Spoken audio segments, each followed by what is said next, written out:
Ang bulwagan ay walang kamali-mali na naiilawan. Ang bawat ilaw ay madiskarteng inilagay upang i-highlight ang mga puting bulaklak at ang ginintuang kinang ng palamuti.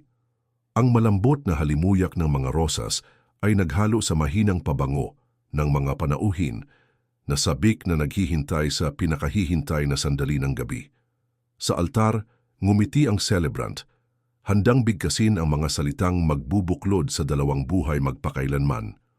Umalingaw-ngaw sa silid ang malambot na musika, habang mahigpit na hawak ng maningning na nobya ang kanyang buke, sinusubukang pigilan ang kanyang emosyon. Ang lalaking ikakasal sa isang hindi nagkakamali na suit ay pinapanood siya na may luhang mga mata na parang walang ibang umiral sa mundo kundi siya. Ang lahat ay tila perpekto, hanggang sa biglang isang tunog ang pumutol sa hangin na parang isang matalim na talim. Isang malakas na sigaw na puno ng pangangailangan ng madali ang pagkilos at desperasyon ang umalingaw-ngaw sa bulwagan. Stop the wedding! Ang epekto ay kaagad. Biglang huminto ang musika na tigilan ang mga musikero, sabay-sabay na napalingon ang mga bisita, at ang puso ng lahat ay tila huminto saglit. Halos nakakabingi ang sumunod na katahimikan, parang pinigilan ng mundo ang hininga. Doon sa dulo ng gitnang pasilyo, nakatayo ang isang binata, maputla ang mukha at mabilis ang paghinga. Ang kanyang mga mata na nakatutok sa altar ay tila may dalang hindi masusukat na bigat. Siya ang anak, hindi isang panauhin lamang, ngunit isang taong may direktang koneksyon sa isa sa mga ikakasal. Nakatawag na ng atensyon ang kanyang presensya, ngunit ang ginawa niya ay naging alerto sa lahat. Walang nangahas na kumilos, ngunit lahat ay naghihintay sa kanyang susunod na sasabihin. Ang nobya na lilito ay mahigpit na hinawakan ang kanyang buke. Nakakunot naman ang noo ng nobyo na parang sinusubukang intindihin ang nangyayari. Ang ilang mga tao ay bumulong sa mababang tono habang ang iba ay nakamasid lamang, sinusubukang i-decipher ang eksenang nagbubukas sa harap ng kanilang mga mata. Nag-alinlangan ang celebrant, pabalik-balik ang tingin sa pagitan ng kanyang anak at ng mag-asawa sa altar. Para bang lahat ay nakakabit sa isang invisible thread na nagdudugtong sa hiyawan na iyon sa susunod na segundo. Lumakad ng ilang hakbang ang anak. Ang kanyang mga sapatos ay nag-click sa sahig. Bawat hakbang ay nagpapataas ng tensyon. Bahagyang lumipad ang damit ng nobya sa simoy ng hangin na dumaan sa pintuan, ngunit walang nakapansin. Nakatutok ang lahat sa kanya. Ang kanyang titig na ngayon ay mas tumitindi, tila naghahanap ng lakas ng loob na magsabi ng isang bagay na marahil ay walang gustong marinig. Huminto siya ilang talampakan mula sa altar at huminga ng malalim na tila naghahanda na baguhin ang takbo ng isang buong kwento. Parang mas siksik ang hangin, ang mahinang tunog ng orasan na nagmumula sa isang lugar sa bulwagan, malupit na minarkahan ng oras. Ang bawat segundo ng katahimikan ay naging walang hanggan. Pagkatapos ay muling itinaas ng anak ang kanyang boses, ngunit sa pagkakataong ito ay mas kontrolado, na may dalang malalim, nakakaputol na tono. Dapat mong marinig kung ano ang sasabihin ko bago maging huli ang lahat. Isang bulungan ang dumaan sa mga bisita, tulad ng isang tahimik na alon ng pagkabalisa. Nanlaki ang mga mata, nakabuka ang mga bibig. Nagkatinginan ang mag-asawa, naghahanap ng mga sagot na hindi masasagot. Isang hakbang pasulong ang isa sa mga groomsmen, ngunit nag-alinlangan na pagtanto na anumang paggalaw ay maaring maging trigger para sa isang bagay na mas malaki pa. Nanginginig ang mga kamay ng nobya. Naikuyom ng nobyo ang kanyang mga kamao, sinusubukang manatiling kalmado. Diretso ang tingin ng kanyang anak sa kanyang mukha, at sa sandaling iyon may nagbago sa ekspresyon ng nobyo. Para bang naiintindihan niya kung ano ito, ngunit ayaw niyang malaman ng iba. Ang tensyon ay tumaas na parang tidal wave na malapit ng masira. Ang mga bisita ay napunit sa pagitan ng kuryosidad at kakulangan sa ginhawa. Isang matandang mag-asawa sa harap na hanay ang nagpalitan ng nag-aalalang mga tingin na para bang natatakot ang isang lihim mula sa nakaraan na mahayag doon sa harap ng lahat. Huminga muli ang anak at umalingaw-ngaw ang mabibigat na paghinga niya sa mikroponong hawak niya ngayon. Ang ganap na katahimikan ay nagpatindi sa bawat tunog. Bahagyan niyang ipinilig ang ulo sa gilid na parang sinusuri ang bawat mukha at nagpatuloy, "Hindi ko ginustong narito ako ng ganito. Pero kailangan mong malaman kung ano ang natuklasan ko. Hindi ako papayag na matuloy ang kasalang ito nang hindi sinasabi ang katotohanan." Ang bigat ng mga salitang iyon ay nahulog sa lahat na parang tahimik na kulog. Ang ilan ay hindi komportable na lumipat sa kanilang mga upuan, ang iba ay nakasandal, sabik na maunawaan kung ano ang susunod na mangyayari. Isang sinag ng liwanag ang sumilay sa gilid ng bintana, bahagyang nagpapaliwanag sa mukha ng anak. It looked almost cinematic, parang na-rehearse ang mismong eksena pero wala namang na-rehearse dito. Ito ay totoo, hilaw at puno ng emosyon.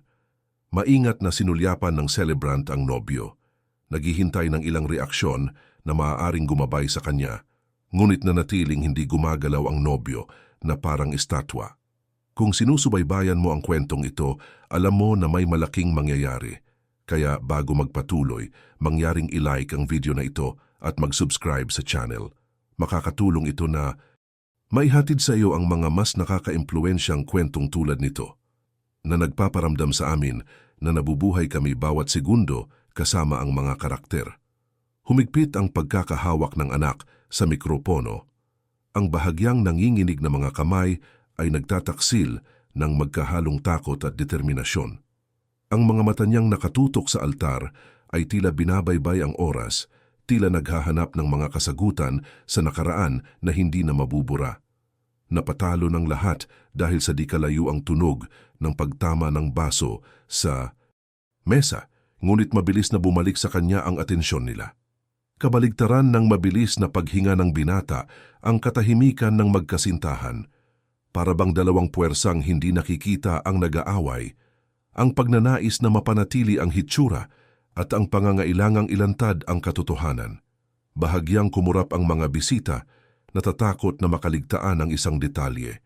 Sa bawat segundo, mas lumalakas ang atmosfera, mas sumisingil na para bang mahati ang hangin. Ang susunod na sandali ay ipinangako na ang pinakamapagpasya sa gabi. Ang ballroom ay hindi nagkakamali, isang salamin ng mga buwan ng paghahanda at isang emosyonal na pamumuhunan na higit pa sa pananalapi. Ang bawat detalye ay tila kalkulado upang makakuha ng mga buntong hininga. Ang sahig na pinakintab hanggang sa puntong parang salamin na refleksyon ay nagpalabas ng malambot na kinang ng mga ilaw na madiskarteng inilagay upang lumikha ng isang kaakit-akit na kapaligiran. Sa gitnang pasilyo, isang walang kamali-mali na puting carpet ang humahantong sa mata patungo sa altar, na nasa gilid ng mga floral arrangement na naglalabas ng matamis at banayad na halimuyak na parabang ang bawat talulot ay pinili ng kamay upang umayon sa paleta ng palamuti. Ang mga upuan ay maayos na nakahanay. Bawat isa ay pinalamutian ng mga satin na busog na malumanay na gumagalaw sa banayad na simoy ng hangin mula sa nakabukas na mga pinto. Sa likuran, ang mahinang bulungan ng mga panauhin ay naghalo sa tunog ng isang string quartet na nagtutune ng mga huling chord bago simulan ang himig na magpapahayag ng pagpasok ng nobya. Makapal ang hangin sa pag-asa. Posibleng maramdaman na ang lahat ng naroon ay nagbahagi ng parehong panginginig ng boses, na parabang ang isang tahimik na koneksyon ay pinag-isa ang mga estranghero sa isang sandali ng pag-asa. Sa altar, ang nobyo ay nakatayong matatag, ngunit ang bahagyang panginginig sa kanyang mga kamay ay nagtaksil sa ipo-ipo ng mga damdaming dumadaloy sa kanya. Nakatutok ang tingin niya sa pasukan, naghihintay sa pagkakataong makikita niya ang babaeng magpapabago ng buhay niya ng tuluyan. Sa kanyang likuran, napanatili ng celebrant ang isang matahimik na ekspresyon na parabang alam na niya ang sagradong bigat na dadalhin ng mga salitang iyon sa mga sandali. Ang mga groomsmen na nakahanay na parang isang tao para sa mag-asawa ay nagpapalitan ng mga ngiti at alam na mga sulyap. Alam na sila ay mga pribilehiyong saksi sa isang natatanging kabanata. Ang madiskarteng Inilagay na mga kandila ay nagbigay ng maselan na mga anino sa mga dingding na lumilikha ng sayaw ng liwanag at paggalaw na tila nagbibigay buhay sa eksena. Nagkaroon ng magalang na katahimikan na nagambala lamang ng paminsan-minsang pag-alis ng lalamunan ng isang panauhin o ang mahinang tunog ng maingat na mga yabag na nag-aayos ng kanilang posisyon upang maiwasang mawala ang pinakamagandang anggulo ng matagumpay na pasukan. Ang mga bata na nakadamit tulad ng maliliit na anghel ay sabik na. Naghihintay ng sandali upang gampanan ang kanilang mga tungkulin. Magkakalat man ng mga talulot sa pasilyo o mahigpit na hawak ang mga singsing na sumisimbolo sa walang hanggang kasunduan. Sa malapit, ang mga photographer at cameraman ay kumilos nang may katumpakan ng mga taong alam ang responsibilidad ng immortalizing sandali na hindi na mauulit. Ang halimuyak ng mga bulaklak ay naghalo sa banayad na aroma ng insenso na lumilikha ng isang kapaligiran na tila suspindihin ang oras. Bawat mukha sa silid ay may iba't ibang bakas ng emosyon. Ang iba ay lumuluha ang mga mata, ang iba ay may pigil ng ngiti, at maging ang ilan na tila nahihirapang pigilan ang kanilang mga luha. Itinampok ng malambot na ilaw ang nangingibabaw na puti at ginto ng palamuti na naghahatid ng pakiramdam ng kadalisayan at solemnidad. Nanatiling nakasara ang mga pinto na parabang nagbabantay ng isang lihim na mabubunyag lamang sa perpektong sandali. Ang Master of Ceremonies, maingat na nakaposisyon, ay nanood sa orasan. Kinakalkula ang eksaktong sandali kung kailan tataas ang musika at magiging maximum ang epekto. Sa labas, unti-unting nawala ang gulo ng mga nanonood at nahuling dumating na nagbigay daan sa halos mapitagang katahimikan. Sa loob, lahat ng mata ay nagtagpo sa iisang punto na parang namagnet sa pangako ng sandaling iyon. Ito ang kasagsagan ng pag-asam, ang punto kung saan ang anumang pagkagambala ay hindi lamang makapagtataka, ngunit mababago ang kapalaran ng lahat ng naroroon. At ikaw, kung ikaw ay nasa kalagayan ng isa sa mga naroroon, ano ang iyong magiging reaksyon kung tiyak sa sandaling ito ng kalkuladong pagiging perpekto, may isang bagay na hindi inaasahang nangyari sa harap ng iyong mga mata? Ang lalaking ikakasal, si Marcos, ay ang uri ng tao na nakatawag pansin saan man siya magpunta. Hindi lamang sa kanyang matatag na tindig at kumpiyansa na titig, kundi pati na rin sa bigat ng kanyang apelyido. Ang panganay na anak ng isang tradisyonal na pamilya na minarkahan ng mga dekada ng impluwensya sa rehiyon, siya ay lumaki na may pag-asa na itaguyod ang karangalan at reputasyon na binuo ng kanyang ama at lolo sa pamamagitan ng pagsusumikap at disiplina. Ang kanyang profesional na trajectory ay hindi nagkakamali. Isang nagtapos ng batas, kinuha na niya ang bahagi ng negosyo ng pamilya, naging isang modelo ng kaseryosohan at kakayahan. Para sa marami, siya ay isang halimbawa kung paano maaaring magkasabay ang responsibilidad at ambisyon. Gayunpaman, ang alam ng iilanay, sa likod ng walang kapintasang panlabas na iyon, si Marcos ay laging naghahanap ng mas malalim kaysa sa mga kontrata at pagpupulong, isang bagay na nagbigay sa kanya ng kahulugan na higit sa material na tagumpay. Sa tahimik na paghahanap na ito, nagsalubong ang kanyang tadhana sa kay Isabela. Si Isabela naman ay galing sa ibang mundo. Ipinanganak sa isang maliit na kalapit na bayan, ang nag-iisang anak ng 2 guro. Ang kanyang buhay ay hinubog ng pagmamahal, pagiging simple at ugali na mangarap ng malaki. Siya ay lumaki sa isang tahanan kung saan ang mga libro ay kasing halaga ng tinapay sa mesa at kung saan ang mga pag-uusap sa gabi ay umiikot sa pag-asa at sa hinaharap. Matalino at matalino, nakuha niya ang kanyang lugar sa mundo ng korporasyon sa kanyang sariling merito. Naging isang strategic na consultant sa komunikasyon at kinikilala sa kanyang kakayahang baguhin ang mga salita sa mga tulay na nagkakaisa ng mga tao. Ang kanyang kagandahan, kahit na kapansin-pansin, ay hindi ang pinaka-nakakabighani. Ito ang paraan ng pagtingin niya sa isang tao na parang nababasa ang kanilang kaluluwa at naiintindihan ang bawat nuance. Ang kanilang pagpupulong ay nagbukas sa halos cinematic na paraan sa isang business conference. Habang kinakatawan ni Marcos ang matatag na boses ng isang matatag na kumpanya, si Isabela ang panauhing tagapagsalita sa relasyon ng tao sa mundo ng negosyo. Sa isang pahinga sa isa sa mga lektura, isang maikling komento tungkol sa kahalagahan ng mga halaga kaysa sa mga numero ay naglalagay sa kanila sa parehong pahina. Ito ay hindi isa sa mga pagtatagpo na napakalaki sa unang tingin, ngunit sa halip ay ang simula ng isang koneksyon na, sa bawat pag-uusap, tila upang punan ang mga puwang na niisa sa kanila, ay alam na umiiral. Gayunpaman, ang relasyon ay hindi napapansin. Para sa pamilya ni Marcos, ang Isabela ay kumakatawan sa isang hininga ng pagiging bago at modernidad, ngunit isang hamon din sa tradisyon. Hindi siya nagmula sa parehong grupo ng lipunan at wala rin siyang maimpluwensyang apelyido, at ito para sa ilan ay halos isang problema.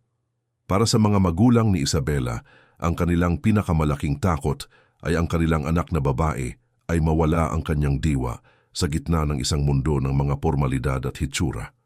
Ngunit ipinakita ng panahon na malayo sa pagbabago, si Isabela ay nagdala ng liwanag at kawalang sigla sa buhay ni Marcos habang inialok niya ang kanyang katatagan at ang katiyakan ng isang pag-ibig na lumakas sa pamamagitan ng pakikipagsabwatan. Ang kasal na ito, sa makatuwid, ay hindi lamang ang pagsasama ng dalawang individual. Ito ang pagkikita ng dalawang magkaibang mundo na natutong rumispeto at umakma sa isa't isa. Iyon ang dahilan kung bakit ang petsa ay naging sabik na inaasahan. Nakita ng mga kaibigan at pamilya ang seremonya bilang buhay, na patunay na ang mga pagkakaiba ay maaaring maging tulay, hindi hadlang. Pinag-aagawan ang mga imbitasyon kasama sa listahan ng mga dumalo ang lahat mula sa mga awtoridad sa politika at negosyo hanggang sa mga kapitbahay. Noong kabataan ng Isabela at ang lokal na pamamahayag ay itinalaga ang kaganapan bilang ang kasal ng taon. Ang pag-asa ay lumago sa bawat detalye na ipinahayag. Ang damit na idinisenyo ng isang kilalang taga-disenyo, ang pagpili ng isang makasaysayang simbahan para sa seremonya, ang musikal na repertoire na maingat na pinili upang ilipat kahit na ang pinaka-nag-aalinlangan. Parang pinagsabwatan ng lahat para maging unforgettable ang araw. At sa kaibuturan ng puso, alam ng lahat na sa kabila ng karangyaan at karangyaan, mayroong isang mas malaking nangyayari, ang pagsasama-sama ng isang kwento na nagsimula ng simple ngunit magiging isang palatandaan sa mga alaala ng lahat ng naroroon. Ngayon isipin na ikaw ay kabilang sa mga panauhin, nakaupo sa isa sa mga nakareserbang upuan, naghihintay na magsimula ang seremonya. Sarado pa ang mga pintuan ng simbahan, papasok na ang nobya, inaayos ng nobyo ang suot na jacket at huminga ng malalim para kontrolin ang emosyon. Nararamdaman mo ba ang bigat ng sandaling iyon?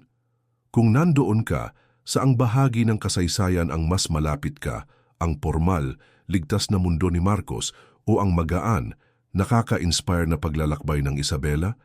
Lumitaw siya sa pintuan ng bulwagan na parang bitbit sa kanyang balikat ang bigat ng isang desisyon na magpapabago sa takbo ng lahat ng buhay na naroroon. Mabigat ang hangin sa pag-asam, ang malambot na musikang pumupuno. Sa silid ay tila nawala sa kanyang pandinig, napalitan ng mabilis na tunog ng kanyang sariling paghinga. Bahagyang nanginginig ang kanyang mga kamay, ngunit ang kanyang mga hakbang, bagamat nagmamadali, ay walang pag-aalinlangan sa determinasyon na nagtulak sa kanya. Ang kanyang jacket na mahina ang butones ay nagtaksil sa pagmamadali niyang nagbihis, marahil ay walang oras na tumingin sa salamin bago pumasok. Ang bawat sulyap na lumingon sa kanyang direksyon ay nagpapataas ng tensyon sa hangin at ang mga bulong ay nagsimulang kumalat na parang hindi nakikitang agos na lumilikha ng ungol na lumalago sa bawat hakbang niya patungo sa altar. Ito ay hindi isang huli na bisita o isang taong nawala, ito ay ang kanyang anak at iyon sa kanyang sarili ay nagbago ng lahat. Ang kanyang relasyon sa isa sa mga nobyo ay hindi isang lihim, ngunit hindi rin ito isang malawak na tinalakay na paksa. Siya ay lumaki sa ilalim ng anino ng hindi masasabing mga kwento, ng mga sandali na ginusto ng pamilya na magwalis sa ilalim ng alpombra, na para bang ang katahimikan ay maaaring magtanggal ng mga peklat. Ngunit sa likod ng ekspresyong iyon, na ngayon ay tinitigasan na ng kaba, nakahiga ang isang batang lalaki na alam ang bawat detalye ng ilang nakalipas na nangahas na muling bisitahin.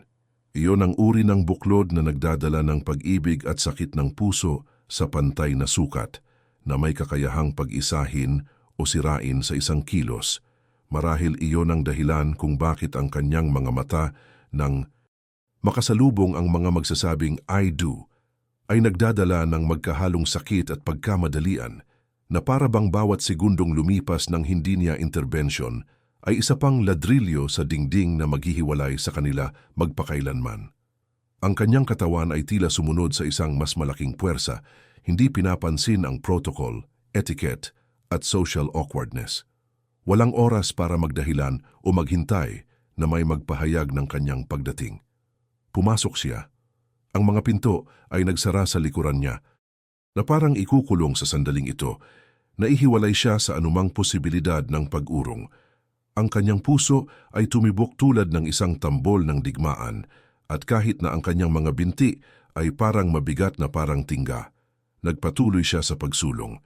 Ang mga panauhin na ngayon ay ganap na tahimik ay bumuo ng isang buhay na koridor ng maasikasong mga titig. Ang ilan ay kakaiba, ang iba ay nakikitang hindi komportable. Halos maririnig na ang kanyang mabilis na paghinga at sa bawat hakbang, niya naramdaman niyang tumutulo ang malamig na pawis sa kanyang leeg, tanda na malapit na siyang humarap sa isang bagay na hindi na maibabalik. Ang mga alaala ay dumating na parang mga kislap, lumabo ang kanyang paningin, pinagsaluhan ang mga tawa sa maaraw na araw, mainit na pagtatalo sa mahabang gabi, mga kalabog sa pinto, mga yakap na tila walang hanggan, ngunit hindi naging sapat upang pagalingin ang mga sugat. Ang lahat ng ito ay ipinarada sa kanyang isip habang ang kanyang mga paa ay likas na dinala siya palapit sa napakahalagang sandali. Alam niyang hindi siya basta-basta makapaghihintay na matapos ang seremonya para magsalita. Ang mga salita na kailangang dumating ngayon din, bago maging huli ang lahat. Ang nerbiyos ay napalitan ng halos maramdamang enerhiya at ang hangin ay tila manipis na parang lumiliit ang silid at bawat titig ay maaring tumagos sa kanyang kaluluwa. At pagkatapos na parang tumawid siya sa isang hindi nakikitang linya, natagpuan niya ang kanyang sarili na ilang di pa lang mula sa altar. Naririnig niya ang bahagyang panginginig sa sarili niyang boses bago pa man siya makapagsalita at naramdaman niyang ang lahat ng nandoon ay sabik na naghihintay. Naramdaman na ng ilan na may mangyayaring kakaiba. Ang lalaking pinag-uusapan nang makita siya ay nag-react ng ilang sandali. Isang sandali na sa kanyang anak ay tila walang hanggan.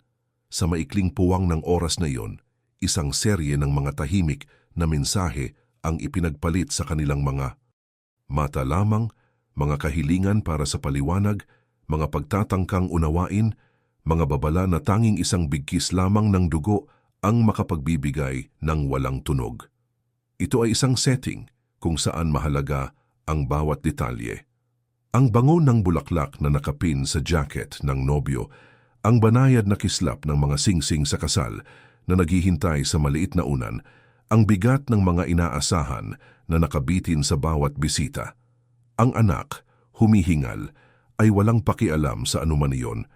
Alam niyang hindi lang pisikal ang presensya niya roon, ngunit dinala niya ang intensity ng mga taon ng kasaysayan na nakompress sa ilang segundo.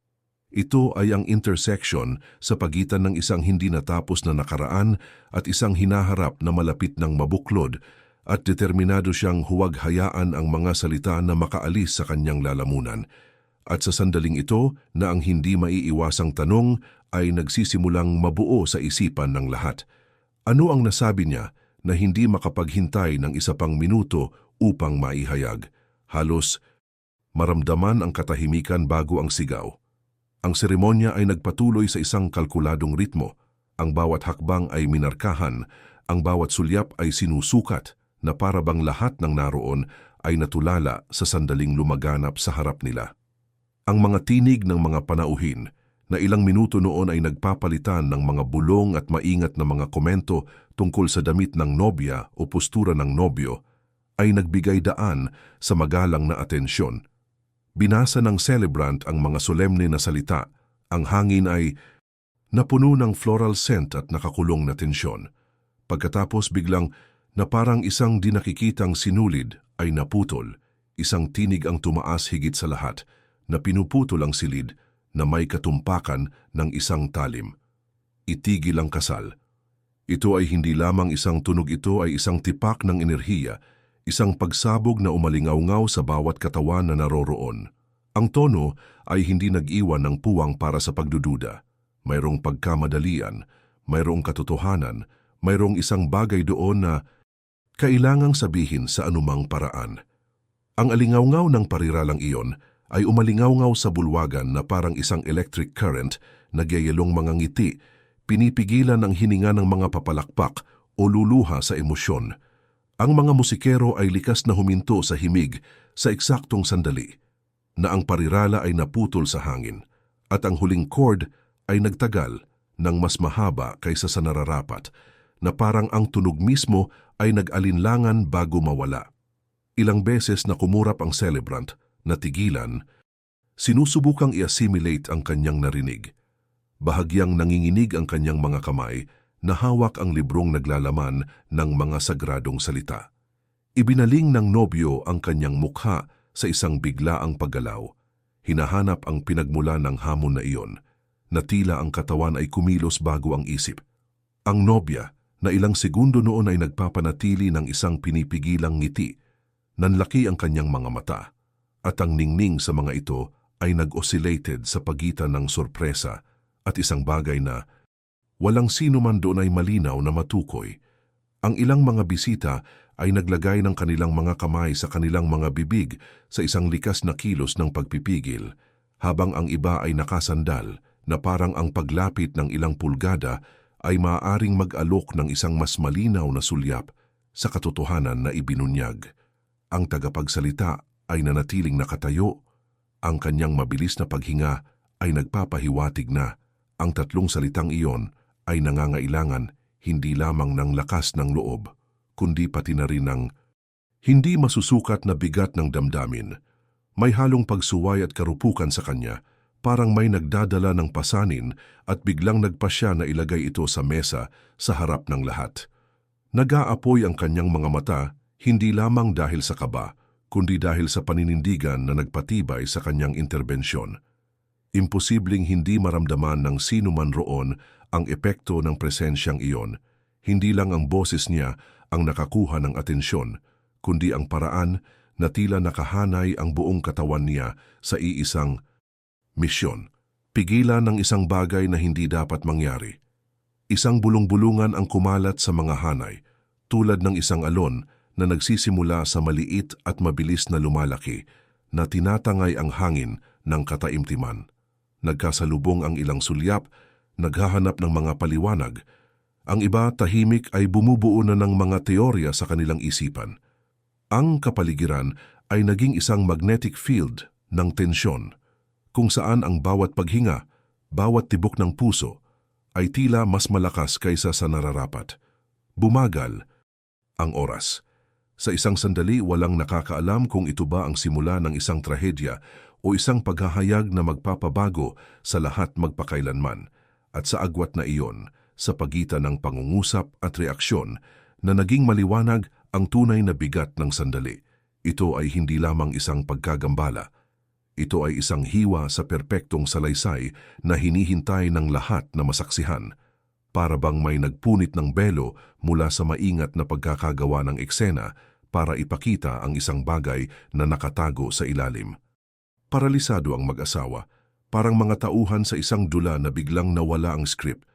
Ang celebrant hindi pa rin kumikibo, ay naghihintay, alam na anumang padalos-dalos na salita ay maaaring baguhin ang sandaling iyon sa isang hindi maibabalik na sakuna.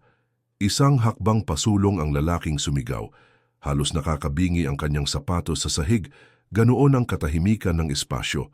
Ang ilang mga bisita ay napaatras sa kanilang mga upuan, habang ang iba ay nakasandal pa, hindi napigilan ang kanilang pagkamausisa. Nilinaw ng sandaling iyon na mula sa sandaling iyon, wala nang babalik sa dati. At sa gitna ng mabigat na kapaligirang iyon, imposibleng hindi magtaka kung anong hindi masasabing kwento ang sumasabog sa sigaw na iyon. Ikaw ba, sa kanilang lugar ay magkakaroon ng lakas ng loob na kumilos ng ganon? Ang buong bulwagan ay tila nasuspinde sa oras na parang isang di nakikitang utos ang nagpahinto ng buhay sa sandaling iyon. Ang alingawngaw ng huling chord ay nanginginig pa rin sa hangin nang biglang tumahimik ang musika na nag-iwan lamang ng mabigat at halos maramdamang kawalan. Ang katahimikan ay hindi lamang kawalan ng tunog, kundi isang makapal na kumot na tumatakip sa bawat sulok na pumipigil sa anumang pagtatangkang huminga ng mas malalim. Nagtagpo ang mga mata ng walang kasiguraduhan, naghahanap sa ibang mga mukha para sa kumpirmasyon na totoo ngang nangyayari ito. Hawak pa rin ng konduktor ang kanyang baton sa ere, naninigas na para bang hindi niya natanggap ang invisible memo na natapos na ang melody. Kabaligtaran ng init ng mga spotlight sa mga panginginig na dumadaloy sa likod ng lahat, na lumikha ng kakaibang pinaghalong pawis at lamig sa balat, na natiling nakabitin ang mga kamay na may hawak na salamin, na para bang ang simpleng pagkilos ng pagbaba ng mga ito ay masyadong matapang sa sandaling iyon. Ang bulong-bulungan na karaniwang pumupuno sa mga hindi inaasahang paghinto ay hindi nangahas na mabuo.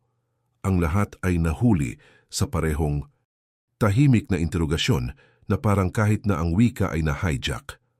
Ang ilang mga bisita ay bahagyang ikiling ang kanilang mga ulo, sinusubukang makahuli ng isang malayong tunog, anumang palatandaan na maaaring magbunyag ng dahilan ng pagkaantala. Ang mag-asawa sa altar ay nanatiling hindi gumagalaw. Ang belo ng nobya ay nanginginig pa rin, marahil sa hindi sinasadyang panginginig na dumadaloy sa kanyang katawan, marahil mula sa hindi umiral na hangin na sinumpaan ng lahat na kanilang naramdaman. Ang lalaking ikakasal ay kumurap ng mas madalas kaysa sa karaniwan. Isang malinaw na senyales na sinusubukan niyang ayusin ang mga kaisipan na nagpipilit sa pagbagsak sa isa't isa. Sa background, may napalunok ng husto at ang munting tunog na iyon ay parang dagundong sa isang espasyo na tila nag-aalis ng normalidad.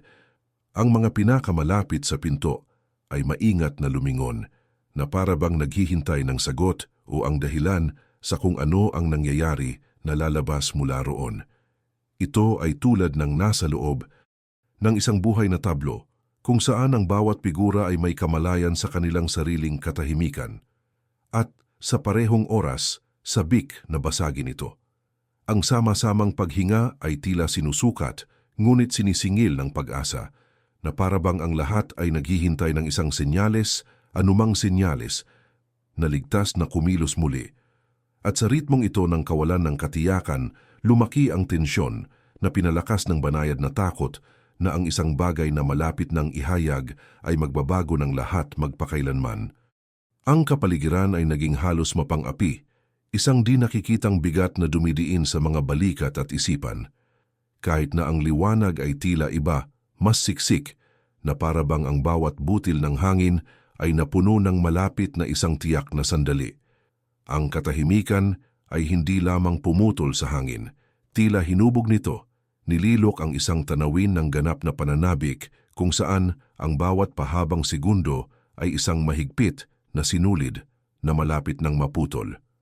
Walang nangahas na magsalita dahil ang anumang salita ay parang isang pagsalakay sa isang sagrado at hindi kilalang espasyo. Ang katawan ng bawat tao ay isang compendium ng micro-expressions, arched eyebrows, pursed lips, bahagyang jutted chins. Ang bawat kilos, gaano man kaliit, ay sinusunod sa atensyon ng isang taong nakakaalam na doon, sa isang lugar sa tahimik na eksenang ito, ay nakalagay ang gatilyo para sa susunod na galaw.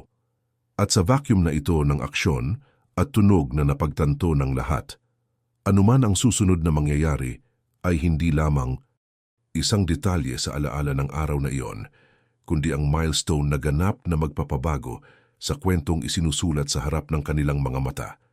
Naranasan mo na ba ang isang sandali na ang hangin ay tila mas mabigat sa pamamagitan lamang ng kawalan ng tunog? Nakatuon ang mga mata niya sa figurang nasa harapan niya na halos imposibleng mapanatili. Ito ay hindi lamang isang ordinaryong tingin, ang uri na hindi napapansin sa isang pulutong, ngunit isang malalim, tahimik na tingin na sinisingil ng kahulugan na walang sino man doon ang tumpak na makapagsalin. May isang bagay na hilaw at marupok sa parehong oras sa paraan ng kanyang pagtitig sa isa sa mga ikakasal, na tila naghahanap sa loob ng pagpapalitan ng mga sulyap para sa isang tapang na hindi niya natagpuan hanggang noon. Ang kanyang mga balikat ay tense, ang kanyang paghinga ay mababaw, at bagaman ang silid sa paligid niya ay nag-vibrate sa musika at mga ngiti, para sa kanya ang lahat ay nabawasan sa nag-iisang visual na koneksyon. Ang bawat detalye ng mukha sa harapan niya ay tila nakaukit sa apoy. Ang bahagyang paggalaw ng mga labi, ang banayad na hubog ng baba, maging ang refleksyon ng mga ilaw na sumasayaw sa mga mata. Ang lahat ng ito ay lumikha ng isang eksena na, sa sinumang matulungin na tagamasid, ay nagsiwalat na mayroong higit pa sa paglalaro kaysa sa maaaring isipin ng isa. Hindi umiwas ng tingin ng anak. Alam niya na kapag nasira niya ang kontak na iyon, baka masira din niya ang momentum na nagtutulak sa kanya pasulong. Para siyang tahimik na nakikipaglaban sa kanyang sarili, sinusubukang magdesisyon kung sa wakas ay lalabas na ba ang mga katagang kanina pa niya pinipigilan sa kanyang dibdib. Nais niyang sabihin ang isang bagay na hindi lamang magpapabago sa kapaligiran ng pagdiriwang na iyon, ngunit posibleng muling tukuyin ang kasaysayan na inakala ng lahat doon na alam nila. Bahagyang nanginginig ang mga kalamnan sa kanyang mukha, ipinagkanulo ang pagsisikap na mapanatili ang kanyang kalmado. Sa loob-loob niya naghalong alaala sama ng loob pag-ibig at pag-aalinlangan na parang alon sa bato ang bumagsak.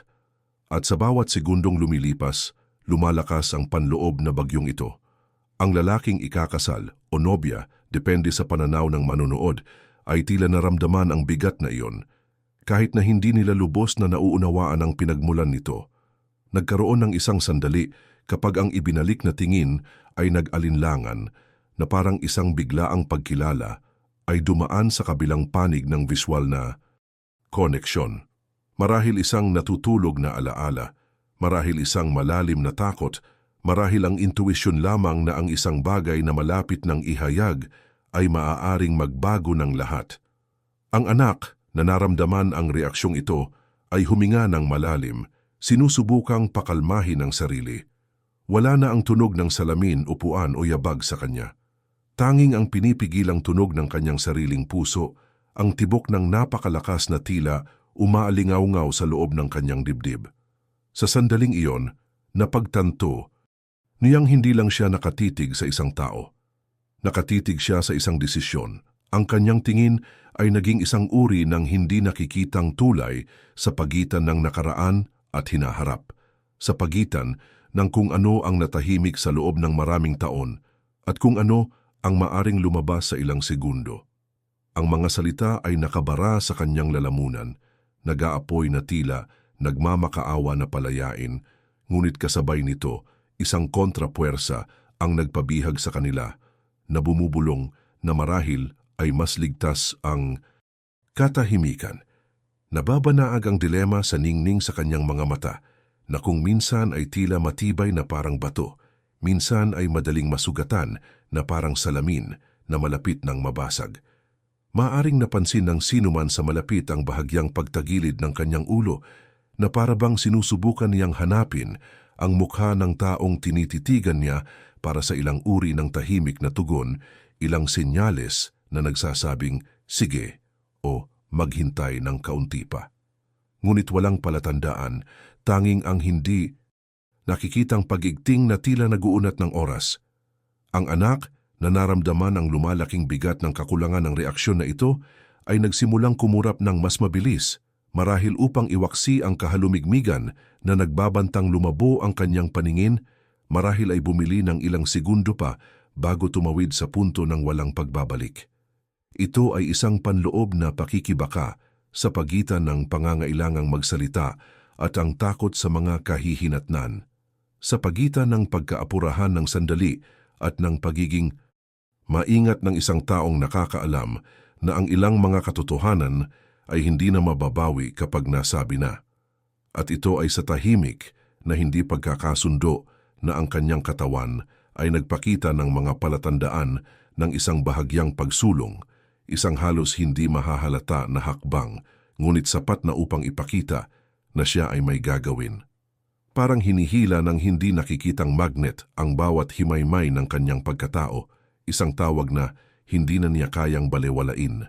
Para sa isang tagamasid sa labas, maaaring isipin na ito ay nerbiyos lamang, ngunit mayroong isang bagay na mas malalim, mas siksik, mas tiyak doon. Ito ang sandali na naghihiwalay sa pag-aalinlangan sa pagkilos. Ang sandali kung kailan ang isang simpleng sulyap ay nagiging trigger para sa isang hindi maibabalik na pagbabago. At marahil, lingid sa kaalaman ng sino man sa paligid, ang segundong iyon ay malapit ng baguhin hindi lamang ang seremonya, kundi ang buhay ng lahat ng naroroon. Halos madama ang katahimikan na bumalot sa silid. Bawat segundo ay tila humahaba, parang oras curious naghihintay din ng kanyang sasabihin. Huminga siya ng malalim, hindi dahil sa kawalan ng hangin, kundi para mag-ipon ng lakas ng loob at ayusin ang mga kaisipang nag-aalab sa loob niya na parang mga baga na malapit ng mag-apoy. Pinagmasdan ng kanyang mga mata ang kalawakan, tinitingnan ang bawat mukha, bawat balisang ekspresyon, bawat postura na nakahilig sa kanya. May kung ano sa hangin na nagparamdam sa lahat na bahagi ng sandali, magkahalong pangamba at pagmamalaki sa pagiging naroroon, na malapit nang masaksihan ng isang magandang bagay. Alam niya na sa sandaling ibuka niya ang kanyang bibig, wala nang magiging katulad muli, at ang kamalayan na ito ay nagpapanatili sa kanya sa isang marupok na balanse sa pagitan ng udyok na sabihin ang lahat at ang maingat na pagkalkula ng paglalahad ng sapat. Ang kanyang mga kamay, bahagyang nanginginig, ay humawak sa kanyang harapan, isang kilos na halos hindi mahahalata sa mga nanonood mula sa malayo, ngunit sinisingil ng kahulugan. Ito ay hindi takot, ito ay intensity. Ang uri ng tindi na nakikita sa mga mata ng isang taong may hawak na lihim na nagbabago ng mga tadhana. Muli siyang huminga, sa pagkakataong ito ay mas mahaba, na para bang sinasala ang bigat ng mga salita, bago ito pinakawalan. Ang tensyon ay napakatindi na ang ilang naroroon ay hindi namamalayan na nagpipigil ng hininga kasama niya, na parang konektado ng isang hindi nakikitang hibla ng pag-asa. Pagkatapos ay nagsimula siya, ang kanyang boses ay matatag ngunit sinisingil ng pigil na emosyon na tumatagos sa bawat pantig. Aniya, nitong mga nakaraang araw ay may natuklasan siya na hindi maaaring balewalain. Isang katotohanan na hindi lamang nakaapekto sa kanya, ngunit nagkaroon ng malalim na epekto para sa lahat ng naroon, marahil kahit na higit pa. Ang kanyang mga salita ay sinusukat, pinili ng may katumpakan sa operasyon, na parabang alam niya na ang anumang slip-up ay maaring ikompromiso ang epekto ng paghahayag. Hindi ito ang panahon para ilantad ang lahat, oras na upang buuin ang bigat ng kung ano ang darating. Nagkatinginan ang mga tao ng hindi mapakali. Napansin niya at binigyan siya nito ng higit na kontrol sa sandaling iyon. Alam niyang nasa kanya ang lahat sa palad niya, at kasama niyan, naglabas siya ng hindi malinaw na detalye, sapat na upang ang bawat isip sa silid ay magsimulang umikot ng mga teorya. Binanggit niya ang mga palatandaan, halos hindi mapag-aalinlangan ng ebidensya, ngunit kailangan nilang maunawaan sa tamang konteksto. Hindi niya ipinaliwanag ang konteksto, nilinaw lang na hindi ito karaniwan. Sa bawat pangungusap, lumikha siya ng higit pang mga puwang kaysa sa napunan niya, at ito ay sinadya upang mapanatili ang atensyon ng lahat, upang mapukaw ang kanilang pagkamausisa, upang ilagay ang lahat sa gilid ng isang hindi nakikitang upuan. Ang tono ng kanyang boses ay nagsalit-salit sa pagitan ng mabigat at kontrolado na nagpapatahimik sa nakikinig sa isang estado ng pagkaapurahan nang hindi nila namamalayan. Para siyang nagpinta ng isang larawan, ngunit may mga madilim na linya lamang nang hindi inilalantad ang buong imahe na pinipilit ang lahat na isipin ang mga kulay na kukumpleto sa eksena. At habang nagsasalita siya, ang kolektibong pakiramdam na ang isang bagay na enggrande at mapanganib na sasabihin ay lumaki na parang alon. Ang paghinto na ginawa niya kaagad pagkatapos ay hindi pabaya. Ito ay kalkulado. Ang katahimikan pagkatapos ng isang mabigat na pangungusap ay kasing lakas ng pangungusap mismo. Tumingin siya sa paligid, muling nakuha ang tingin ng lahat. Ang iba ay nababalisa, ang iba naman ay nabighani. Ang ilan ay gustong tumalon sa kanilang mga upuan at hilingin na sabihin niya ito kaagad. Ngunit mayroon ding mga mas gustong tikman ng tensyon, tulad ng isang taong nag-e-enjoy sa huling nota ng isang kanta bago ang huling chord, at pagkatapos tulad ng isang taong naghuhulog ng isang solong susi sa gitna ng isang pasilyo ng mga nakalak na pinto.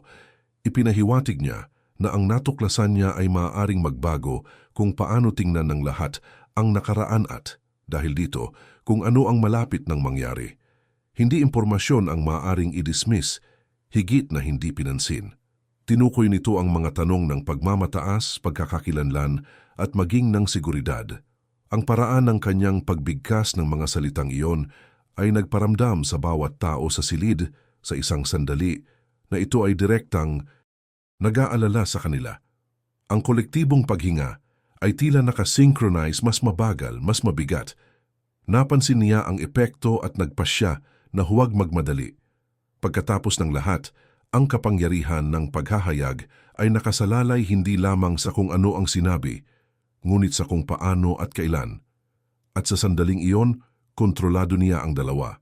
Ang kanyang tuwid na tindig, nakapirming titig, at ang halos nakakahipnotikong ritmo ng kanyang pananalita ay nagbabago bawat segundo sa isang hindi mapaglabanan na paanyaya sa haka-haka.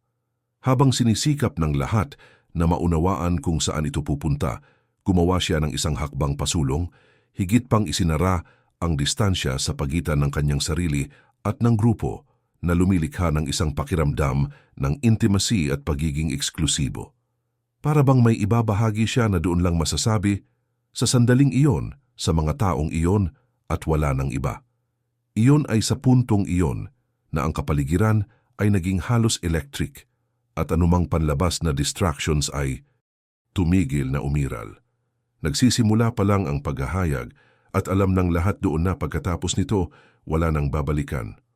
Kung nandoon ka, sa palagay mo ba ay napigilan mo ang iyong pagkabalisa o nagmamadali ka bang humingi ng mabilis na pagsasalita niya? 3 araw bago ang kasal, tila buo pa rin ang mundo sa lahat maliban sa kanya. Ang kanyang anak na lalaki ay naglalakad sa mga lansangan na may hindi nakikitang bigat sa kanyang dibdib, isang discomfort na hindi niya matukoy, ngunit tila bumubulong na may mali. Puspusan na ang paghahanda. Dumarating ang mga bulaklak, nakangiti ang pamilya para sa pansamantalang mga kamera ng cellphone, nagpapalitan ng mahabang yakap ang malalayong kamag-anak na parabang pinupunan ang mga taon ng pagkawala. Sa panlabas ang setting ay perpekto, ngunit sa loob, isang tahimik na bagyo ay nagsisimulang magtipon.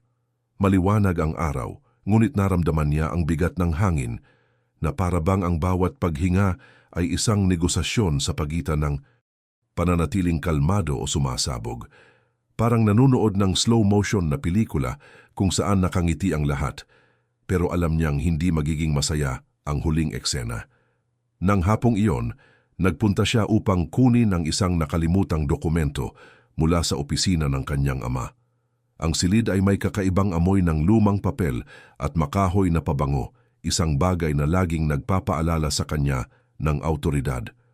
Habang hinahalughog niya ang mga drawer na hinahanap ang folder, nakita niya ang isang gusot na sobre na may nakasulat na pangalan ng nobya sa sulat kamay na hindi niya kilala. Huli na para magpanggap na hindi niya ito nakita. Pagbukas nito, Kumukulo ang kanyang tiyan. Nasa loob ang mga larawan, mga nakaprint na mensahe, at kahit na mga resibo na nagpapahiwatig ng kamakailang pagkikita.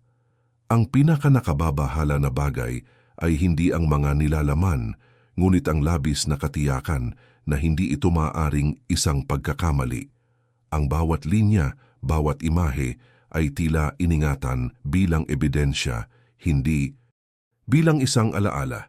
Umalis siya ng opisina nang hindi nilakang pinto, nang hindi lumilingon, ang bilis lang ng tibok ng puso at ang lamig ng mga kamay.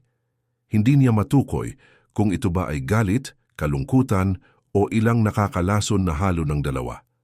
Ginugol niya ang gabing iyon sa paglalakad sa paligid ng lungsod, pinagmamasdan ang mga nakasaradong storefront, halos walang laman na mga bar at mga lansangan na umaalingaw-ngaw sa sarili niyang mga yapak. Wala siyang sinabi kahit kanino, kahit ang kanyang ina na nagbubunyi sa kasal. Nakatulog siya ng kaunti, ilang beses na nagising na may mga pira-pirasong imahe sa kanyang ulo. Nakangiti ang kanyang ama, inaayos ng nobya ang kanyang damit sa salamin, nagiinuman ang mga bisita, lahat ay nabahiran ng impormasyong nag-aalab ngayon sa loob niya. 2 araw ang nakalipas, sinubukan niyang harapin ang kanyang kasintahan. Nag-ayos siya ng isang pulong sa ilalim ng pagkukunwari ng paghahatid ng isang simbolikong regalo. Dumating siya na may nakasanayang ngiti, tipikal ng isang taong napapalibutan ng mga inaasahan sa lipunan.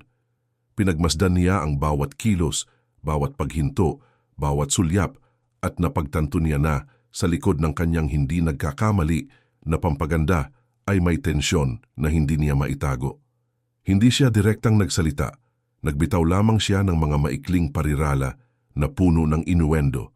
Sinusubukang tingnan kung ipinagkanulo niya ang sarili. Lumihis siya, iniba ang usapan, nag-alok ng malamig na yakap. Isa itong silent theater at siya ang nasa unahan. Kinabukasan hindi na niya kinaya ang bigat ng impormasyon. Bumalik siya sa opisina ng kanyang stepfather at nagsimulang maghukay ng mas malalim. Natagpuan niya ang mga lumang pag-uusap sa isang nakatagong cellphone, mga mensahe na walang puwang para sa pagdududa, mga audio recording na parang matalik na pagtatapat. Bawat bagong pagtuklas ay isang kutsilyong tumutulak ng mas malalim. Nagsimula siyang maunawaan na hindi lamang ito isang pagtataksil sa kanyang pag-ibig, ngunit isang bagay na mas malalim at mas madumi. Isang bagay na kung ibunyag ay sisira hindi lamang sa kasal, kundi ang perpektong imahe na binuo ng mga pamilya sa loob ng maraming taon. Parang may hawak na nakasinding dinamita. Isang araw bago ang seremonya, nanatili siyang tahimik. Pinanood niya ang mga ensayo, ang parada ng bulaklak na babae, ang pagsubok sa pag-iilaw, at ang lahat ay tila isang engranding entablado na itinakda upang ikubli ang katotohanan.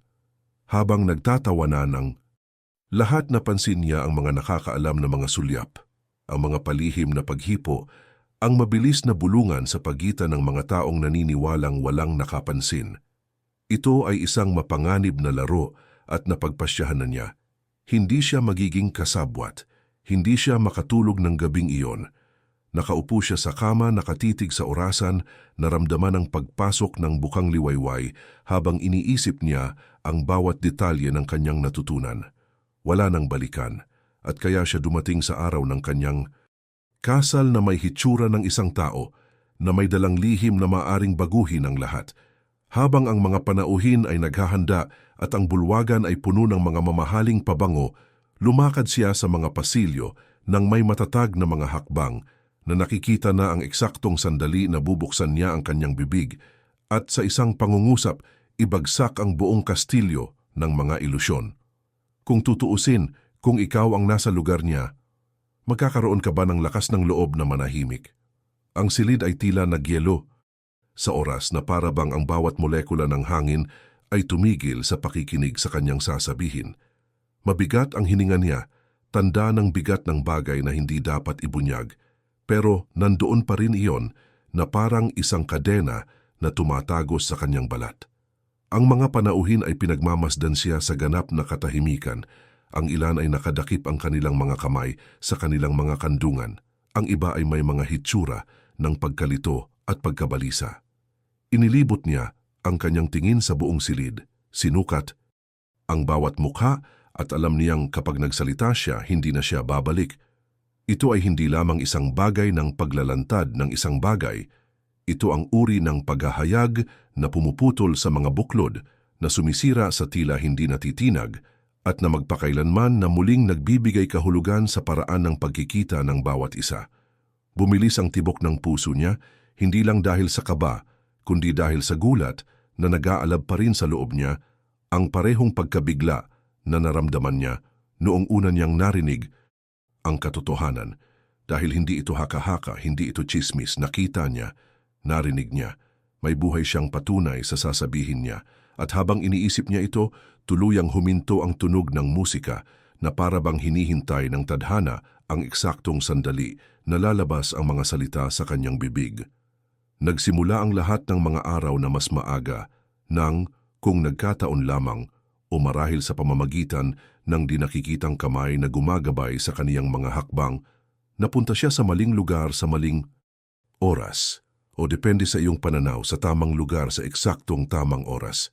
Maalinsangan na hapon noon at naalala niya ang kakaibang sensasyon na nagpabago sa kanyang landas, halos parang hinila ng isang instinct na hindi niya maipaliwanag. Pumasok siya sa lumang gusali nang hindi nag-iisip, marahil ay naghahanap ng lilim, marahil ay nagnanais na iwasan ang sinumang bumaba sa kalye. Ngunit sa sandaling umakyat siya sa makitid na hagdan at idinikit ang kanyang tainga sa kalahating bukas na pinto, nagbago ang mundo. Ang boses na umaalingaw-ngaw sa loob ay pamilyar, matalik, kahit na masyadong pamilyar, at ang mga salitang binigkas nito ay imposibleng baliwalain. Hindi lang basta-basta pag-uusap, ito ay isang kasunduan, isang maruming pangako na kinasasangkutan ng mga pangalan, petsa at intensyon na nagpabilis ng kanyang tiyan.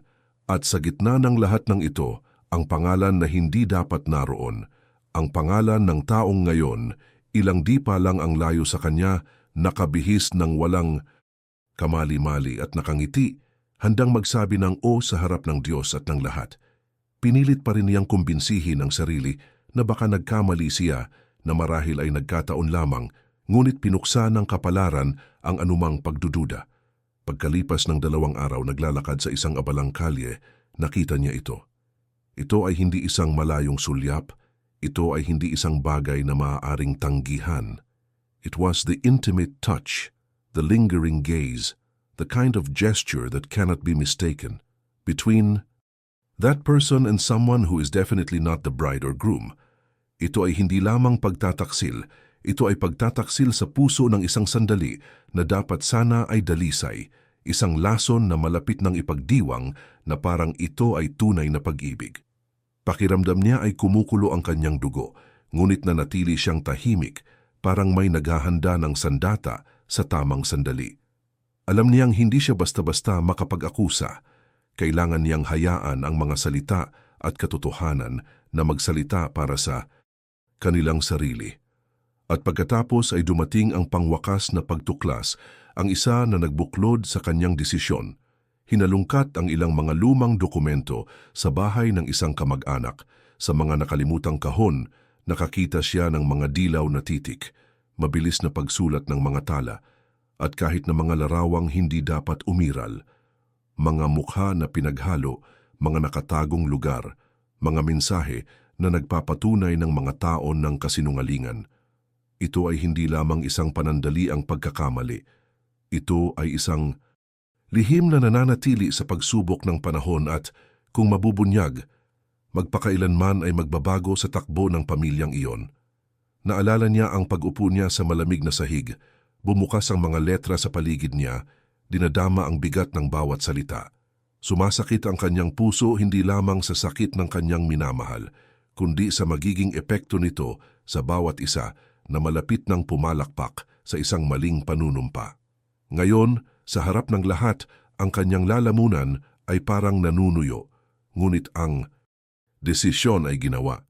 Nagtama ang mga mata niya sa taong iyon, at saglit na naging malinaw ang lahat. Alam niya. Isang flash ng gulat ang bumalatay sa kanyang mukha, bago mabilis na napalitan ng mask ng kalmado. Ngunit huli na, malapit nang lumabas ang katotohanan. At sa sandaling iyon, napagtanto niya ang isang bagay na kakaiba. Maaaring alam na ng ilang taong naroroon, ang iba ay maaaring maghinala, ngunit walang sinuman ang may lakas ng loob na gawin ang kanyang gagawin. At ito ay nagbigay sa kanya ng kakaibang pakiramdam ng kapangyarihan bilang tagadala ng isang bagay na maaaring muling tukuyin ang takbo ng ilang buhay. Ang bigat ay mabigat, ngunit ang kanyang kaakuhan na pinalaki ng papel ng hindi inaasahang bigilante ay nagbigay sa kanya ng bagong lakas. Naghintay ang silid, bawat segundo ay mas tense kaysa sa huli. At nang ibukan niya ang kanyang bibig, alam ng lahat na may maririnig silang hindi malilimutan. Kung ikaw ang nasa posisyon niya, magkakaroon ka ba ng lakas ng loob na ihayag ang lahat sa harap ng lahat kahit na alam mo ang kahihinatnan? Nakatuon ang mga mata ng lahat sa kanila, ngunit sa sandaling iyon, tila lumiit ang mundo sa maliit na espasyo lamang sa pagitan ng mag-asawa. Ang lalaking ikakasal na dati ay may matatag na postura at kontroladong ngiti ng isang taong nagsisikap na mapanatili ang kalmado sa panahon ng seremonya, ay tumayo na parang nakalimutan ng kanyang katawan kung paano huminga. Bahagyang nakaawang ang kanyang mga labi, hindi para magsalita, ngunit para bang humihingal, na para bang ang simpleng paglanghap ay naging isang hindi mabata na bigat. Pumikit siya ng higit sa karaniwan, sinusubukang i-assimilate ang nangyari, ngunit sa bawat pagpikit niya ay tila mas lalo siyang naliligaw, na para bang pinikit niya ang kanyang mga mata sa isang segundo na pinipilit siyang harapin ang ipo-ipo na bumabagabag sa kanyang isipan. Sa tabi niya, ang nobya na hanggang ilang segundo ay nagpakita ng hindi mapag-aalinlanganang kinang ng isang taong nabubuhay sa sandaling lagi nilang pinapangarap. Ngayon ay nagbagong anyo na. Unti-unting nag-arko ang kanyang mga kilay na para bang ang pagkaunawa sa mga nangyayari ay dumarating sa mga alon, bawat isa ay mas matindi kaysa sa huli. Nanginginig ang bibig niya, hindi dahil sa lamig kundi sa magkahalong di paniniwala at takot. Ang kanyang mga daliri, na kanina ay bahagyang nakapatong sa buke, ay mahigpit na nakakapit sa mga bulaklak na ang ilang mga talulot ay nagsimulang mahulog, na bumagsak sa lupa na parang maliliit at tahimik na saksi sa pagyanig ng gusali. Naging irregular ang paghinga niya, salit-salit sa maikli at mahabang buntong hininga, at saglit na tila banabara sa lalamunan niya ang mga salita na suffocate sa gulat. Nakikita ng ilan sa mga kalapit na panauhin ang biglang pagkislap ng mga luha, ngunit ang mga ito ay mga luhang hindi tumutulo, pinipigilan ng isang likas na pagmamalaki na lumalaban sa pagnanasang bumagsak kaagad. Iginalaw naman ng nobyo ang kanyang panga na parang sinusubukang magsalita ngunit walang lumabas. Ang kanyang tingin ay kumikislap sa pagitan ng kanyang anak at ng kanyang nobya, na tila naghahanap ng agarang tugon sa alinman sa kanila na maaaring mawala ang bigat. Itinagilid niya ng bahagya ang kanyang ulo pasulong, halos bilang isang defensive reflex, isang kilos ng isang taong naghahanda para sa isang suntok ngunit hindi sigurado kung saan ito manggagaling.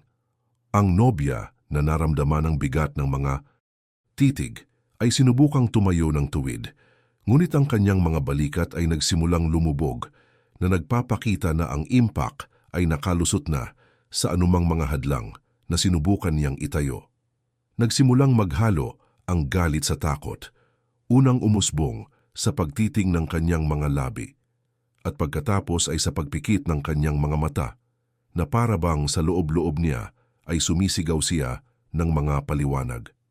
Gayunpaman, ang galit na ito ay nabalot ng isang bagay na mas malalim, ang kahihiyan ng paglantad sa kanyang kwento sa isang sandali na dapat ay hindi mahipo. Ang katahimikan na nangingibabaw sa silid ay nagpalakas sa bawat micro-expression, bawat mabigat na paghinga, bawat panginginig ng kamay, at habang naramdaman ng isa na bumigay ang lupa sa ilalim ng kanilang mga paa, sinubukan ng isa na kumapit sa huling pagkakahawig ng kontrol na maaari nilang mapanatili. kahit na ito ay isang hibla lamang na malapit ng maputol. Bumigat ang hangin at alam nilang dalawa na mula sa sandaling iyon, wala nang magiging katulad muli. Kung ikaw ang nasa posisyon nila, sa palagay mo ba ang magiging reaksyon mo ay higit sa pagtanggi o ng agarang pagsabog?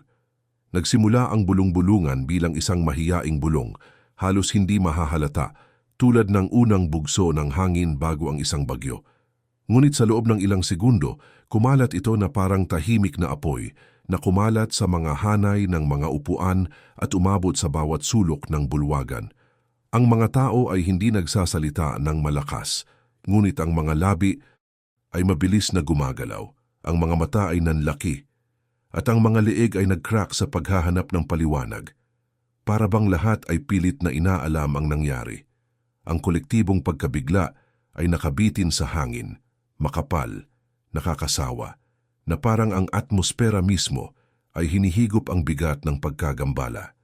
Sinubukan ng ilan na pigilan ang pagnanais na tumayo, kumapit sa likod ng kanilang mga upuan, ngunit ang kanilang buong katawan ay ipinagkanulo ang tensyon.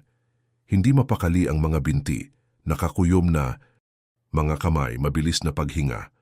Ang seremonya, na hanggang ilang segundo bago ay naging isang perpektong koreografiya ng mga kontroladong emosyon, ngayon ay nasira, wala sa hakbang, sa bawat panauhin ay tumutugon sa kanilang sariling paraan.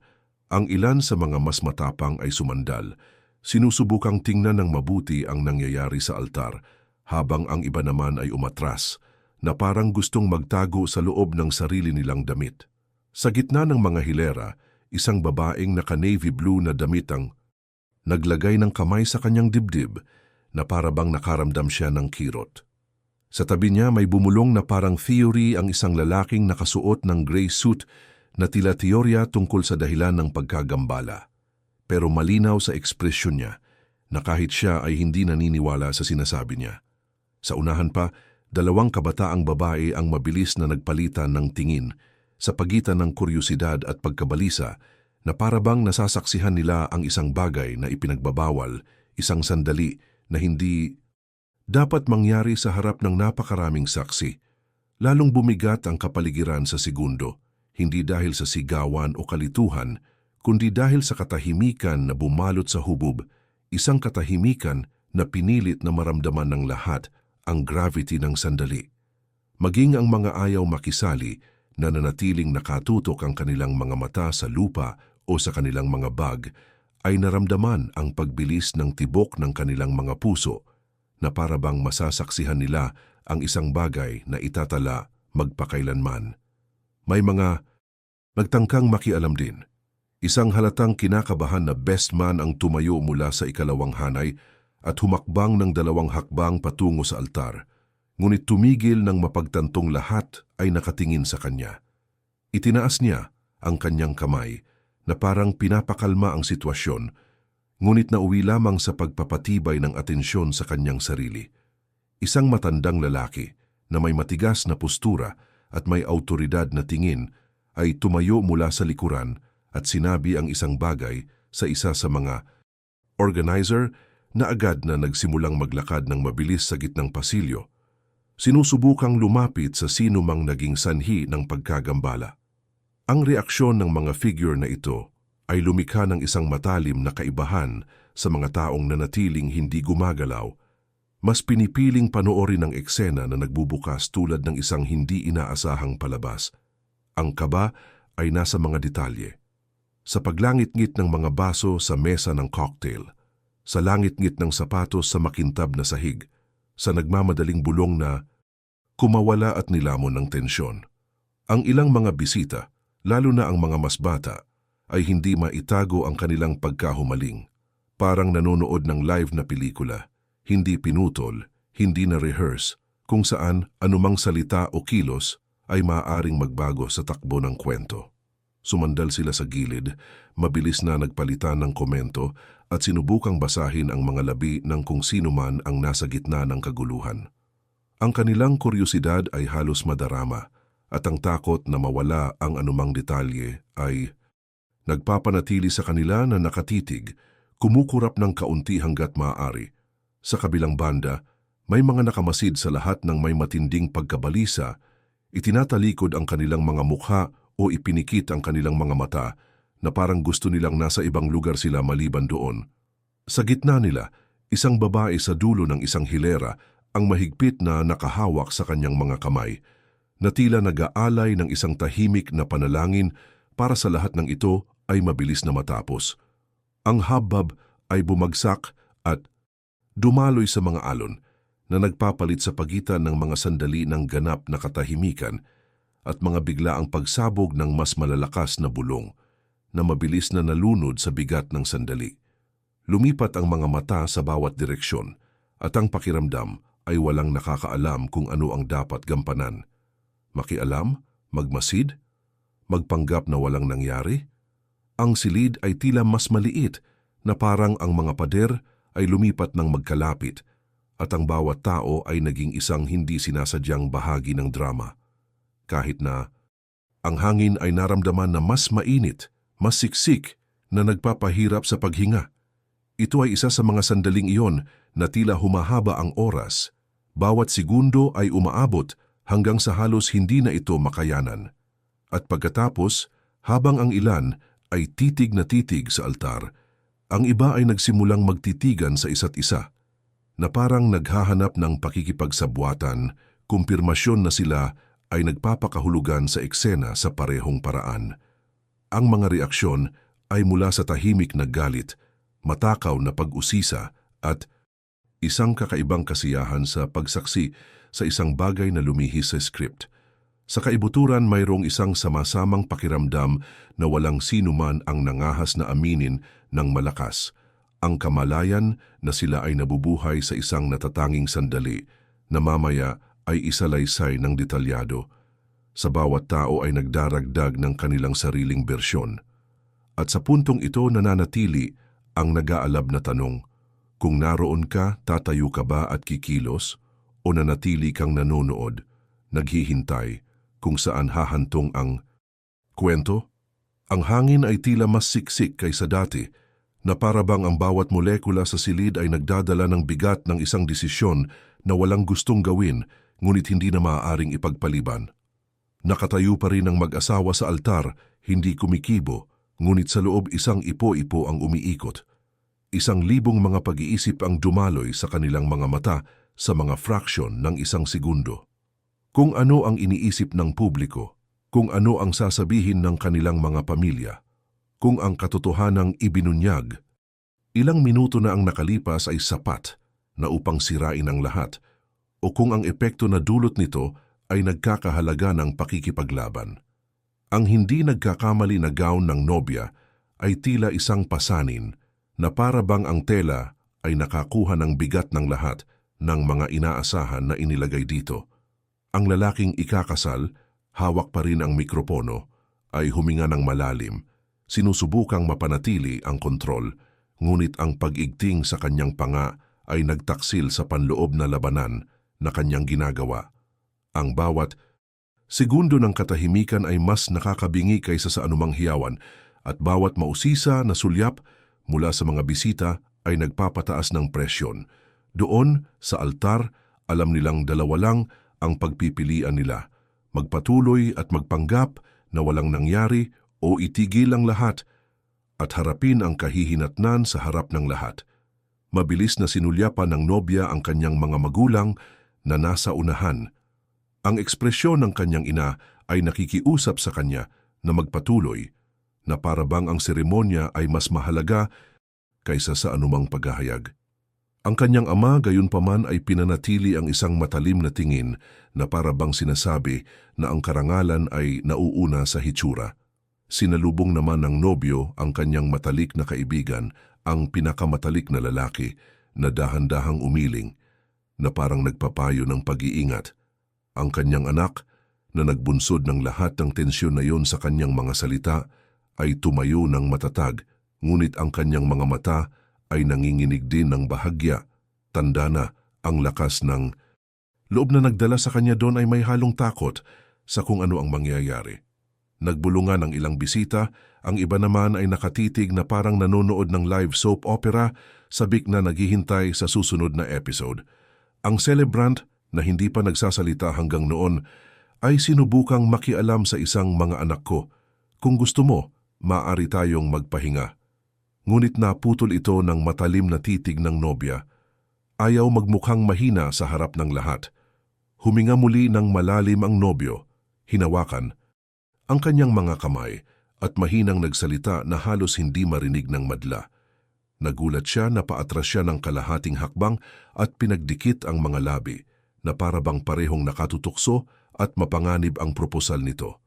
Iminungkahi niya na lumabas sila ng ilang minuto upang makipag-usap ng pribado, ngunit alam ng nobya na ang paglipat ay maaring bigyang kahulugan bilang kahinaan at ang huling bagay na gusto niya ay para sa lokal na press o pamilya na gamitin ang sandaling iyon bilang bala. Ang tensyon ay tumaas na parang alon na malapit ng masira. Tila umalingaw-ngaw ang bawat pintig ng puso nilang dalawa sa silid. Ang desisyon ay kailangang gawin ngayon dahil ang anumang pag-aatubili ay makikita bilang pag-aalinlangan at ang pag-aalinlangan sa sandaling tulad nito ay maaring mangahulugan ng katapusan. Ang anak na nakatayo pa rin sa parehong lugar ay tila naghihintay ng hatol, halos mangahas ang mag-asawa na magpatawag ng lakas ng loob na kumilos. Ang ilan sa mga groomsmen ay nagpalitan ng mga tingin ng purong kawalang paniwala. Mayroon ding isang detalye na hindi maaaring balewalain ng sinuman. Anumang pagpipilian ang kanilang ginawa doon sa mismong sandaling iyon ay magpakailanman na magbabago sa paraan ng pagtingin sa kanila ng lahat ng naroroon. Ang pagpapatuloy ay nangangahulugang yakapin ang iskandalo at magpatuloy. Marahil ay may walang hanggang mga pilat. Ang paghinto ay nangangahulugan ng pagharap sa isang digmaan, ngunit may posibilidad na magsimula muli ng walang mga hadlang sa kung ano ang sinabi. Pinikit ng nobya ang kanyang mga mata na parabang kinakalkula ang bawat kahihinatnan. Tinakpan ng nobyo ang kanyang kamay sa kanyang mukha, sinusubukang makakuha ng ilang sandali upang makapag-isip. Ang celebrant na napagtatanto na hindi ito mareresolba ng mabilis ay umatras. Pinayagan ng mag-asawa na tumayong mag-isa sa gitna ng tingin ng lahat. At pagkatapos, nang walang pakialam sa mga reaksyon, isa sa kanila ang nagbigay ng unang tanda ng pagpili, isang kilos na magpakailanman na magbabago sa takbo ng araw na iyon. Kung ikaw ang nasa posisyon nila, gagawa ka ba ng desisyon sa salpok o iisipin ang mga kahihinatnan? Ang epekto ay kaagad, na parang natanggal ang hangin mula sa simbahan, na iniwan ang lahat na nasuspinde sa isang katahimikan, na tila sumisigaw ng mas malakas kaysa sa anumang mga salita. Ang hindi inaasahang kilos ay hindi lamang nakagambala sa seremonya, ngunit napunit ang perpektong script na inaasahan ng lahat na maranasan sa araw na iyon. Ang photographer na ilang segundo pa ang nakakakuha ng mga ngiti at magiliw na sulyap na tigilan sa kalagitnaan ng pag-click.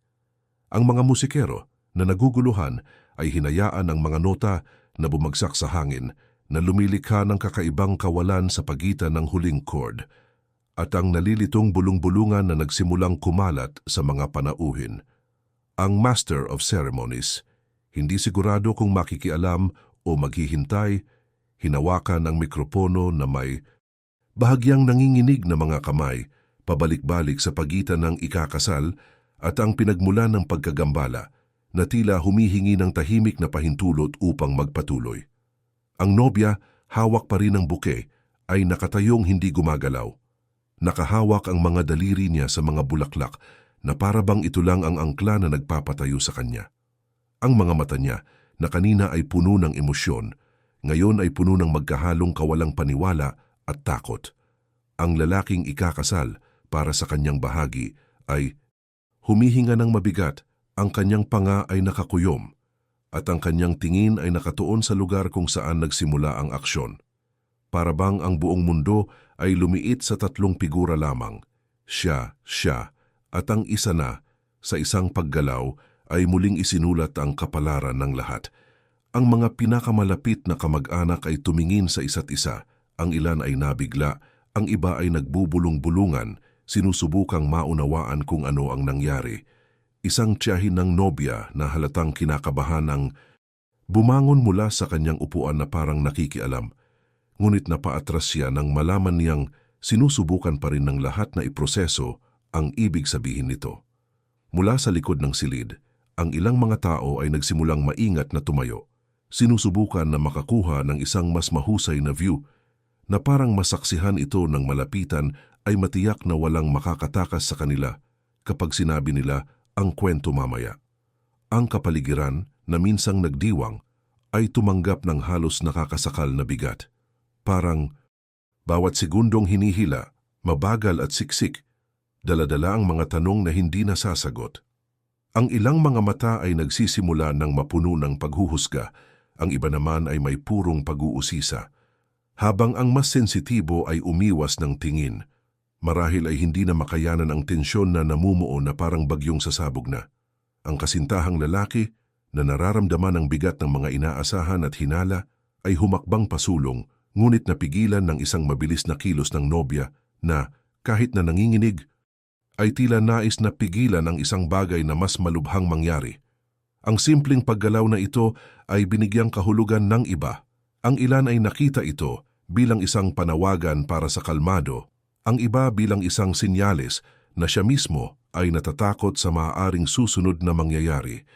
Ang reaksyon, na kumalat na tulad ng isang tahimik na apoy, ay nagpabago sa hangin sa isang emosyonal na larangan ng digmaan, kung saan ang bawat ekspresyon, bawat buntong hininga at bawat tingin ay naging bala para sa mga salaysay na nabubuo sa isipan ng lahat. Ang isang bata na hindi napapansin ang bigat ng sandali ay malakas na nagtanong sa kanyang ina kung bakit ang lahat ay nakatayo, na nagdulot ng kinakabahang pagtawa mula sa iilan. Ang maliit na break na ito sa tensyon ay hindi sapat upang sirain ang mood.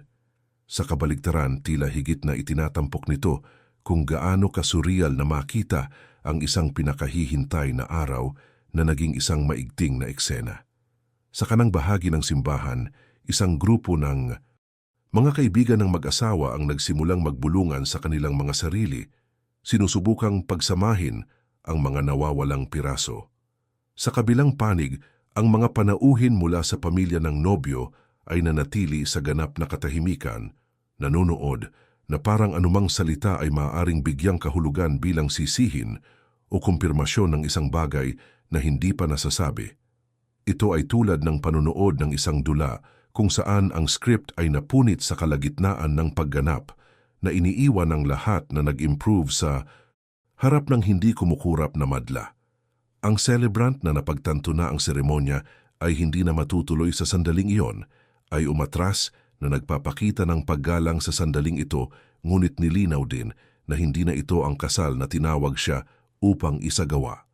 Lumipat ang enerhiya at ang dating pangako ng pagkakaisa ngayon ay naging isang arena ng kawalan ng katiyakan. Ang pagkilos, mabilis at hindi maibabalik, ay naging sentro ng grabidad ng lahat ng mga kaisipan, kahit na ang mga walang malapit na koneksyon sa nobya at ikakasal ay nakadama ng personal na epekto, na para bang sila ay hinila sa isang kwento na kahit papaano ay nakaantig sa isang bagay na napakatao. Ang kahinaan ng pinaniniwalaan nating matatag. Mga mata na puno ng mga tanong na maaaring hindi na masagot.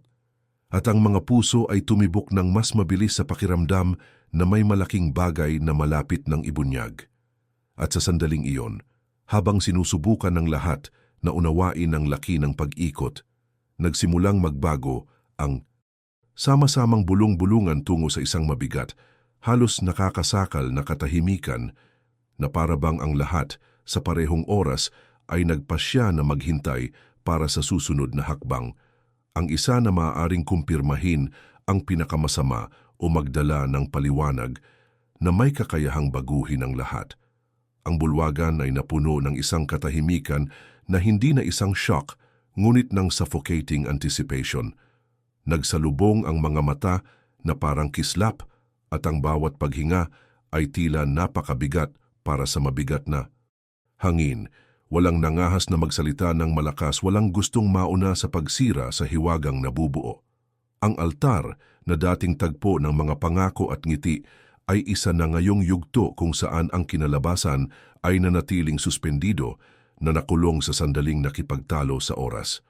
Ang mag-asawa ay nanatiling hindi kumikibo, nagpapalitan ng mga tingin na walang katiyakan, tanging mga tanong na hindi pa nasanay.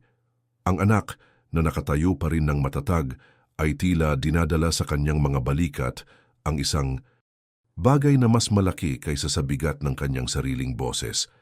Para siyang nagbukas ng pinto at ngayon ay naghihintay ang lahat kung tatawid ba ang liwanag o dilim sa threshold na iyon.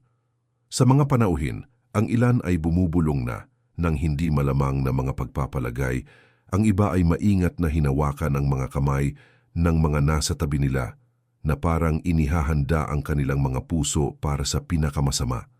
Bawat tunog, ang langit-ngit ng isang dumi, ang kalmot ng isang sapatos, ay masyadong malakas na para bang ang silid mismo ay nakarinig. Ang pari ay nanatiling malapit, hindi nangahas na ipagpatuloy ang seremonya, na para bang siya rin ay nakagapos ng hindi nakikitang tanikala na pumipigil sa anumang karagdagang pag-unlad.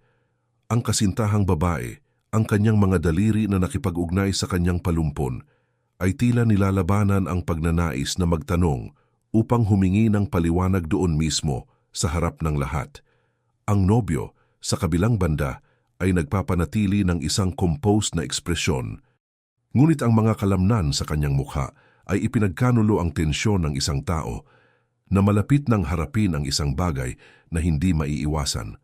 Lumipas ang oras, ngunit tila umuusad. Walang iyak o tawa, tanging ang kakulangan sa ginhawa ng pagdududa. Pagkatapos, ang mabilis na pagpapalitan ng mga tingin sa pagitan ng tatlong pangunahing tauhan, anak, lalaking ikakasal, at nobya, ay nagpasiklab ng isang tahimik na kislap na naramdaman ng marami, ngunit walang nakauunawa. Sa sandaling iyon ay umabot. Ang tensyon sa puntong kahit ang hangin ay tila nag-aapoy sa kanilang mga baga. At pagkatapos na parang isang thread ng kapalaran ay malapit ng maputol, ang paggalaw ay lumitaw. Hindi biglaan, ngunit mapagpasyahan. Isang hakbang pasulong, isang kumpas ng kamay para sa katahimikan. Na para bang posibleng humiling ng higit pang katahimikan sa isang lugar na sinasakal na nito. Ang mga mata ng lahat ay nakatutok sa isa't isa. Ang mga puso ay tumibok. At kung ano ang mangyayari sa mga susunod na segundo ay may kapangyarihang tukuyin hindi lamang ang araw na iyon, kundi ang buhay ng lahat ng kasangkot. Ngunit kung ano ang sumunod na nangyari, walang sino man doon ang maaaring mahulaan. Kung naramdaman mo ang bigat ng kwentong ito, iwanan ang iyong pag-like at mag-subscribe sa channel dahil sa susunod na video ay ibubunyag ko kung ano ang tunay na nangyari at kung ano ang dumating sa liwanag ay hindi inaasahan na hanggang ngayon ay nahahati nito ang mga opinyon ng mga nakasaksi sa lahat ng ito.